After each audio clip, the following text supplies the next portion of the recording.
Well, I remember like when we were about to do the pilot for Jackass, I was meeting with Jonas Åkerlund, who was doing like this punk rock. He was trying to put together this punk rock circus.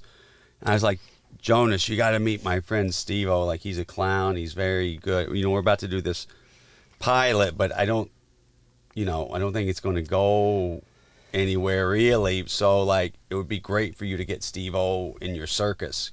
I was just trying to get you a gig because I thought ours was going to go. Yeah, well, I appreciate that. I remember when I first met you in person was December 30th of 1999. Jesus. It was the day before. That's weird. Stalker. It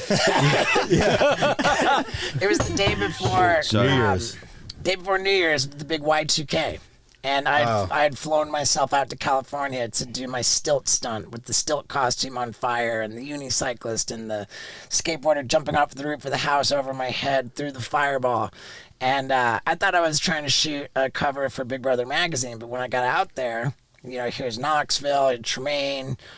I forget if it was Ballard or, you know, but and Tremaine said, now that you're here, and I can tell you we're not just shooting this for the magazine, we're actually shooting this for a pilot for MTV. And Jackass wasn't even the name, it was just kind of an untitled pilot for MTV.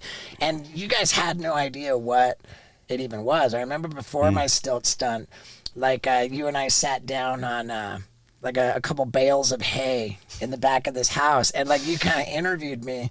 We didn't know if it was going to be like an interview, the subject kind of a thing before the bit. Maybe you guys were toying around with the idea of it was going to be like a talk show desk kind of a thing, throwing to clips. But ultimately it just ended up being like, okay, forget about a format, just make it. Well, we had the call with Spike. We're like, is there a sitting behind the desk portion of the show or this or that? And he's like, you guys are already doing the show. Just make it like the Big Brother videos. Yeah. And we're like, oh, yeah, that's where we're going with it. What was your first impression of Steve when you first met him? He was very excitable. I mean, I can be a lot, but Steve-O could be a lot, especially when you were using. Yeah. And yeah, I remember when like on the show, it was like you were, not that I wasn't drinking and doing pills. We both were. But like you and I are always going opposite directions, you know. I that's a very kind way to put it. No, but it's like you just wanted to get smashed. Yeah. And I was just wanting to go to the bar and and have 8, get distracted with women or something. Yeah, I wanted to draw attention to myself, and you wanted to kind of duck out of the attention, and I was just a lot.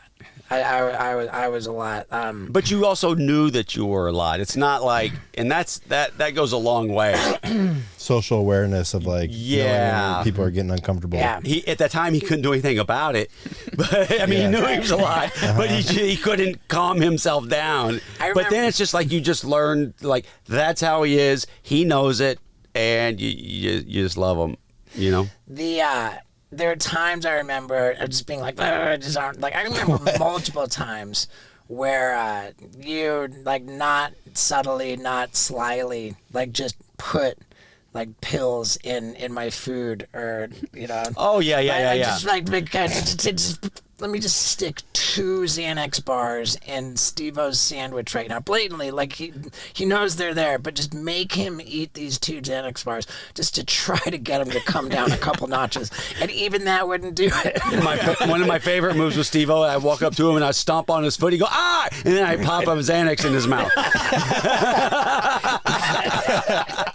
Yeah, that's amazing. I think you learned to stop giving me Adderall pills. But the Xanax really didn't work either. It's just like... Yeah. Yeah, you don't strike me as somebody that ever said like, no, I've had too much. Like you probably just were down to go. Dude, I was just gnarly, and I think that over the years since then, I'm very happy to have become an easier guy to be around. Oh yeah. And hopefully I have too, because like I had a long way to go in that area. Just feeling like sometimes you always need to be on and causing as much chaos as possible, because that's what we did for a living. And then it's like, yeah. Do you like shopping on Amazon? I do. And good news is, Steve-O's butt wipes for your butthole are available on Amazon. And if you want a real bundle of a deal, you can get Steve-O's hot sauce for your butthole, plus Steve-O's butthole destroyer, and Steve-O's butt wipes for your butthole. It's the butthole bundle, available on Amazon right now. Yeah, dude.